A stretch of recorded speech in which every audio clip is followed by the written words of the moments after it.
में से बात को लेकर के आपको मानना होगा।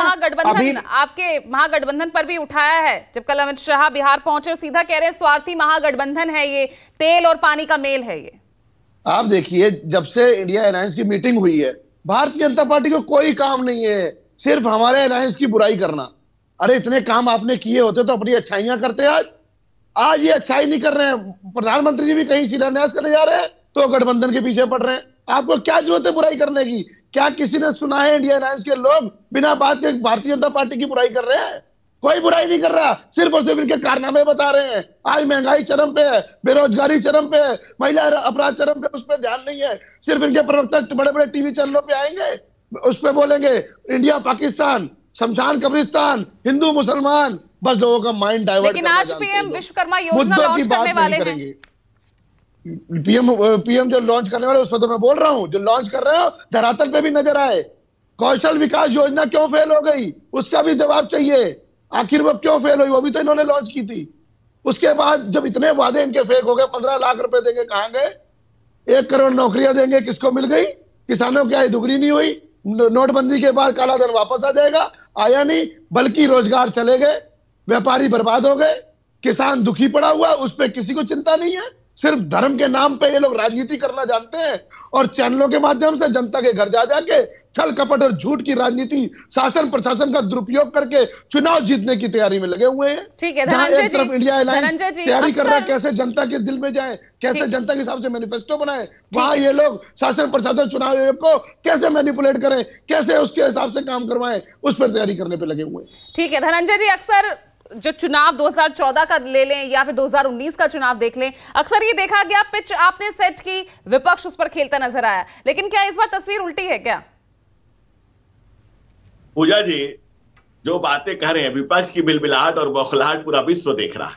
दूसरी बात, अगर जो कांग्रेस के प्रवक्ता ने कहा, इन्होंने साबित कर दिया कि बाबा साहब डॉक्टर भीमराव अंबेडकर का कांग्रेस ने सिर्फ अपमान ही नहीं किया, उनके दिए गए संविधान में भी विश्वास नहीं करते। ये क्या कह रहे हैं कि आप ऐसे लोगों को ला रहे हैं जिनके पास राज्यसभा लोकसभा? अरे भाई, बाबा साहब डॉक्टर भीमराव अंबेडकर ने क्या संविधान दिया? एक व्यक्ति, एक वोट, एक बराबर। आप उस एकता में विश्वास नहीं करते। जब चुनाव आता है तो चुनाव की चुनचुनाहट से आप कहते हैं कि हम इसको करेंगे, उसको करेंगे। इतने साल में तो कुछ किया नहीं आपने। जब बाबा साहब डॉक्टर भीमराव अंबेडकर को पहली बार 52 में हराया, दूसरी बार गोदिया से हराने नेहरू खुद हेलीकॉप्टर से गए। आज ये कह रहे हैं कि भाई आप सब कमजोर लोग, अरे हम कमजोर को ही आगे लाने भाई। हम लोग गुर्बत का सफर शुरू किया, गांव गरीब किसान गरीब के बेटा है हम लोग कौन सोने के चम्मच लेकर के पैदा हुए हैं?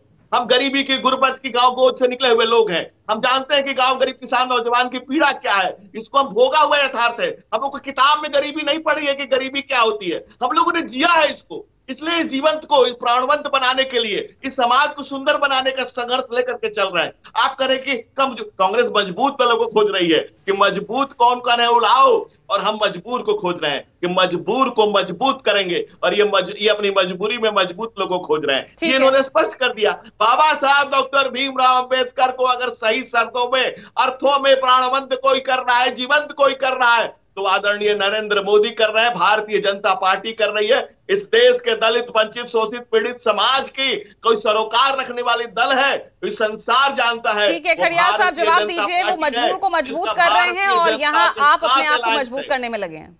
देखिए ऐसा है, ये कह रहे हैं देखिए हम गरीब हैं, 10 से 15 सेकंड आपको दे रहे हैं जी। ये कह रहे हैं हम गरीब लीडर्स हैं, हम ये हैं वो है। पूछिए कौन से गरीब लाखों करोड़ों के सूट पहनते हैं? पहली बात तो ये बता दीजिए। दूसरी बात, अगर कोई आपकी गवर्नेंस बैड, इको इशू बहुत ज्यादा है पूजा जी, जरा टीम को कहिए, मैं कंटिन्यू करता हूँ। दूसरा ये है कि भारतीय जनता पार्टी से मैं पूछूंगा, अगर आपकी जो मॉडल ऑफ गवर्नेंस की वजह से कोई भुगत रहा है तो वो हिंदुस्तान है, इंडिया है। आप इंडिया से नफरत मत कीजिए, हमसे नफरत कर लीजिए, हमारे लीडर से नफरत कर लीजिए, हमारे काम से नफरत कर लीजिए। अगर इंडिया से नफरत करेंगे, ठीक है गुलाबचंद जी, जो खामियाजा हिमाचल और कर्नाटक में भुगता है वो 2000 जल्दी से। जी घड़ियाल जी, हमारे नहीं समझ में आ रहा है चीज के लिए कि आदरणीय नरेंद्र मोदी जी इस देश के विकास, इस देश के विकास को किस रास्ता से आप लोग दिखाएं? जमीन पे दिखाएं कि आसमान पे दिखाएं, कि देश की सीमाओं पे दिखाएं, कि जल में दिखाएं कि थल में दिखाएं? जल, थल, आसमान से लेकर के लगभग हर दिशाओं में उन्होंने विकास का रास्ता दिखाया है इस देश को।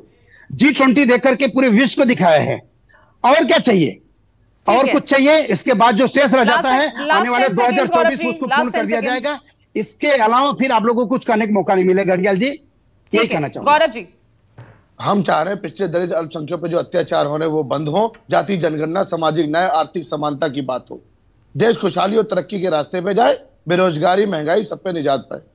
तो देख लीजिएगा इंडिया गठबंधन ये कर पाएगा। 2024 में चुनाव नजदीक है। 2024 में इंडिया मुद्दे तो यहाँ सामाजिक उठाए जरूर जा रहे हैं, लेकिन बात धर्म और जात पर ही आ जाती है। ऐसे में किन मुद्दों पर कौन किस पर भारी पड़ेगा, ये तस्वीर अब बहुत ज्यादा वक्त का इंतजार करना नहीं होगा, क्योंकि 6 से 7 महीने ही है चुनाव में, और तब तस्वीर साफ होगी किन मुद्दों पर कौन किसकी कितनी तैयारी थी और कौन किस पर कितना भारी पड़ा। बहुत बहुत शुक्रिया आप सभी का हमारे साथ चर्चा में जुड़ने के लिए। फिलहाल आज के लिए ब्रेकिंग विद एजेंडा में इतना ही। नमस्कार।